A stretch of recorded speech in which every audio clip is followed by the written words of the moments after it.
So I think part of the stigma is a misunderstanding of addiction. We often think in our community that addiction is the fault of the person who is addicted, that it is a choice or that it is some moral failing.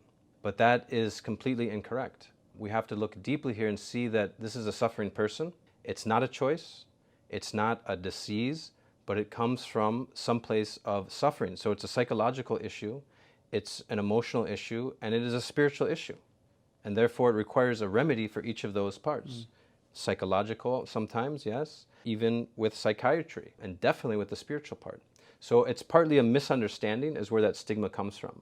But it really is affecting our community, because in the same study I mentioned, a recovering addict was seen as the least desirable marriage partner. So that really goes to show you the level of stigma and misunderstanding that's there. So part of it's shifting our conceptual understanding of who is an addicted person. And the other part of that too is the approach of, do we need to support or do we need to come down hard? And again, the Muslim community is kind of split on that. So really we need to look at support. But when we look at a family that is supportive, that is really trying to look for the resources to help their son or daughter, there's a huge difference.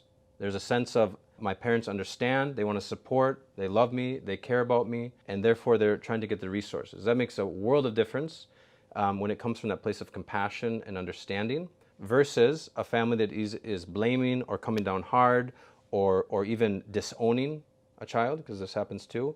That leaves often very negative consequences, to the point that sometimes a child will leave the faith. That's the potential, and that happens, right? They'll go find that support somewhere else that we know is not where we want them to go. So there's a world of difference there, approaching it from a place of real compassion and understanding, versus one that is going to come down hard and often push out. As soon as we recognize those signs I mentioned, we have to take action.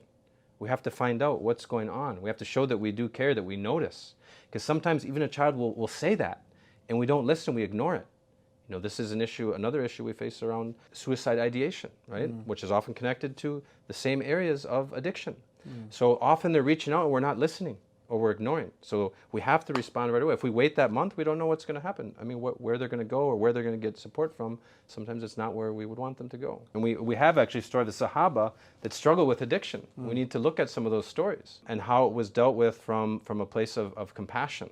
You know, and we know from the Prophet's model, sallallahu alaihi wasallam, sometimes each person needed a different way to address that particular issue, but it always came from a place of trying to bring that person back into a relationship with Allah.